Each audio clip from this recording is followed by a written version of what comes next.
I pretend to be asleep so my partner doesn't talk to me. A simple habit that revealed the truth I didn't want to face. Asterisk. It started as a small thing. Just once. One night, I closed my eyes and pretended to be asleep so she wouldn't start another conversation. Just one night. But then I did it again. And again. And again. Until it became a routine. Close my eyes. Slow. My breathing. Stay still. Let her words fade into silence. I wasn't always like this. We used to talk for hours. On the phone. In bed. On long drives. Even about nothing. And I loved her voice. I loved the way she thought out loud. Dreamed with me. Shared everything. But something changed. Or maybe I changed. Her name is Ariba. We've been together for 5 years. Married for 2. She's gentle. Thoughtful. Emotional. She talks when she's anxious. She talks when she's lonely. She talks when she's scared. But I started to shut down. I don't know when it began. Maybe after the miscarriage. Maybe after the move. Maybe after the job stress. Or maybe I just got tired of pretending I was okay. I stopped answering her questions. Stopped asking my own. Stopped showing interest in the little things she cared about. She noticed. Of course. She did. But she didn't yell. She just kept trying. And I kept pretending to sleep. One night, she touched my shoulder. Are you awake? I stayed still. She whispered. I miss you. Then quietly turned to face the wall. Her voice broke a little when she said it. But I didn't move. I didn't say anything. I told myself I didn't know what to say. That I didn't want to say the wrong thing. But really, I just didn't want to feel anything. Avoiding her was easier than facing the weight I was carrying. But every night she would still try. Ask, how was your day? What are you thinking about? Do you still love me? And I'd lie still like a coward. Then one night, she didn't say anything at all. No questions. No sighs. No whispers. Just silence. And that silence hurt more than anything she could have said. Kept pretending to sleep. But it didn't feel safe anymore. It felt cold. Empty. The next morning, she left early. Didn't kiss my forehead like she used to. Didn't leave a note. Just left. I sat up, looked around. Her side of the bed still smelled like her shampoo. But it felt like she had already left me. Even if she hadn't. That evening, she didn't come home at her usual time. I waited. Watched the clock. 10 p.m. 11 p.m. Midnight. Still no message. My heart started racing. Not because I was worried about her safety, but because I was afraid she was done trying. I called her. She didn't answer. I texted her. Are you okay? Where are you? She replied an hour later. I'm at my sister's. I needed space. That was it. Just one line. And for the first time in months, it hit me. I might lose her. I couldn't sleep that night. Not even pretend to. The silence that I used to crave now screamed in my ears. The next morning, she came home to pack a bag. I was in the kitchen, trying to look calm. She didn't look angry. Just tired. Not the kind of tired that comes from loving someone who won't meet you halfway. I'm not leaving forever, she said. I just need a break. I wanted to scream. Don't go. I love you. I'm sorry I stopped showing up. But I froze. Like always. She packed quietly, then turned to me. I know you're hurting too, but I can't be the only one fighting for this. Then she left. I stood in the hallway for an hour, just staring at the door. That night, the bed felt too big. I laid there. No one to pretend for, just me and my regret. I realized I didn't avoid her because I stopped loving her. I avoided her because I was ashamed. Of failing her. Of failing myself. Of not being the man he promised I'd be. I had built a wall to protect myself from emotions. But I didn't realize I had locked her out too. She sent me a message the next day. I'll be gone for a week. Then we'll talk. If you still want to. I stared at those words. If you still want to. God. How did we get here? From being everything to strangers sleeping back to back. I spent the week thinking about every night I faked sleep, every time I turned away, every word I could have said but didn't. And I wrote her a letter because I couldn't trust my voice. Not yet. When she came back, I was waiting with the letter in my hand. She looked surprised. Cautious. Hopeful. I gave it to her. And sat quietly while she read it. It said, Dear Ariba, I'm sorry for every night I turned away from you, for pretending to sleep because I didn't have the courage to say I was hurting. You didn't deserve silence. You deserved someone who held your hand and said, I'm scared too, but I'm here. I was scared of my sadness. So I made you carry both of ours. That wasn't love. That was fear. But I still love you. And I want to try again. Not by pretending, not by avoiding, but by finally being the man you believed in. If you'll let me, yours. Asterisk. She finished reading. Tears in her eyes. Then she whispered, I don't need you to be perfect. I just need you to show up. And I did. That night, for the first time in months, we talked for hours. No pretending. No Walls. Just honesty. It wasn't easy. Healing never is. There were relapses. Fights. Hard truths. But there was also laughter. New rituals. A small note she left on my pillow one day that said, "Thank you for staying awake." And I framed that note. Because that night, I realized love isn't about grand gestures. It's about being present. Even in the silence. So if you ask me now, what's the worst thing you ever did in love? I'll say, I pretended to be asleep so I wouldn't have to hear the person who just wanted to be heard. But the best thing I ever did? I woke up before it was too late.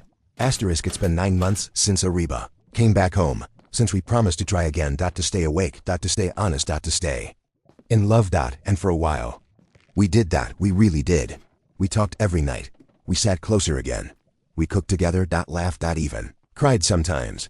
But it felt real. It felt like healing. We went to therapy. Once a week. Every Sunday. We told each other what hurt. What healed. We were growing, or so I thought. It started slow. Like a cold breeze. You barely noticed. Then one day, you realize it's winter again. Ariba stopped finishing her thoughts. She'd start saying something, then trail off. She stopped touching me the way she used to. Not with anger. Just distance. Gentle, quiet distance. One night, I asked her, "Is everything okay?" She smiled, a small, tired smile. "Just tired," she said.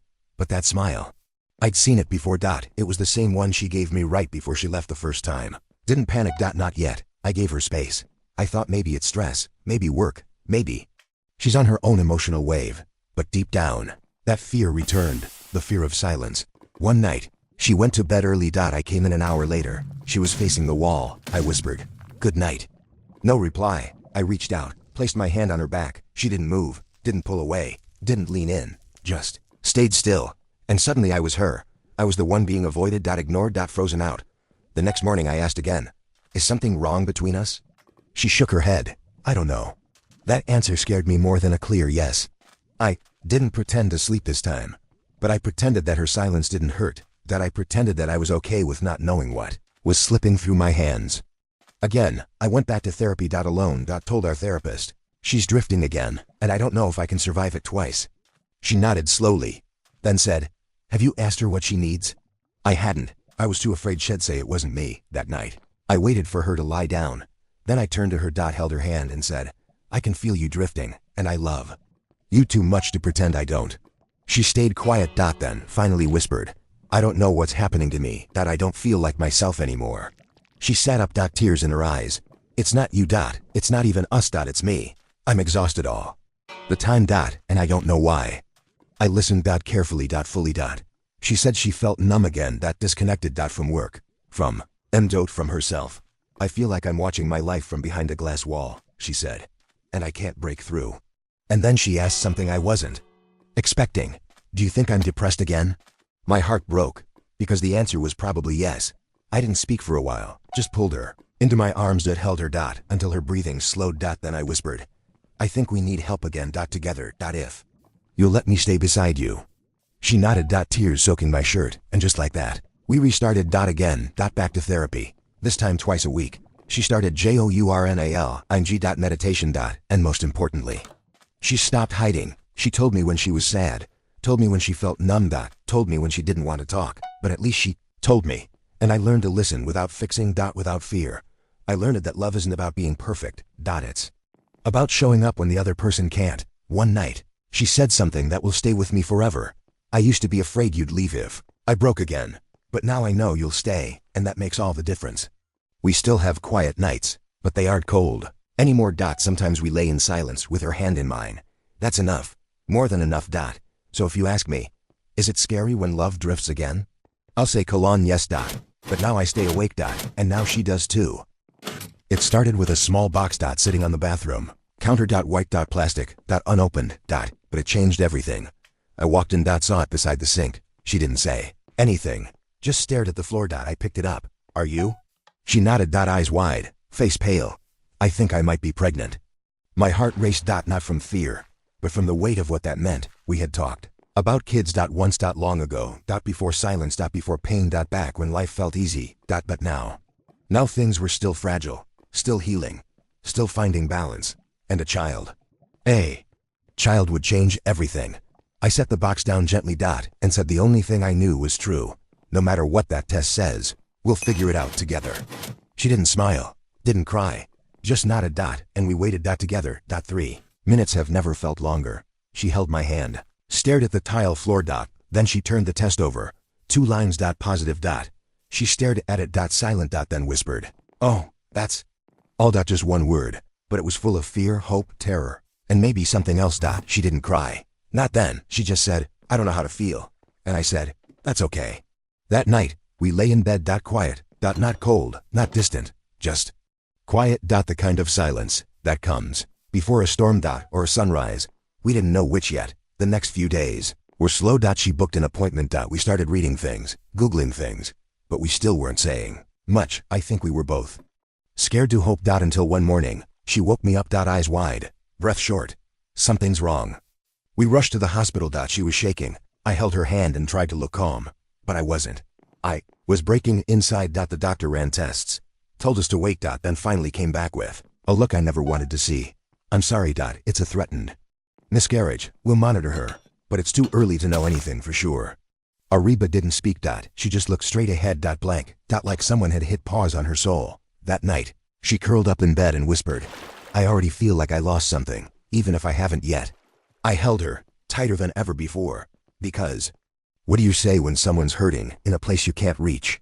The next week was full of waiting. More scans. More silence. More fear. Every bathroom trip felt like a nightmare. Every tiny cramp like the end. And one night, she broke down completely. "I'm not strong enough for this. What if I lose it? What if I fail?" I cupped her face and said, "You are not failing. You are surviving. And no matter what happens, you are not alone." She cried until she fell asleep in my arms. And then something shifted. Not in the pregnancy. In us. In the way we clung to each other, spoke more. Loved harder. Because crisis does that. It either pulls people apart or binds them tighter. We chose tight. One afternoon, she looked at me and said, "If we lose this baby, will you still see me the same way?" I was stunned. Then I said, "I don't love you because of what your body can do. I love you because of who you are when you have nothing left to give and still stay." She cried again, but this time it was different. Softer. Stronger. Like some heavy weight had been lifted. The bleeding stopped. The doctor smiled.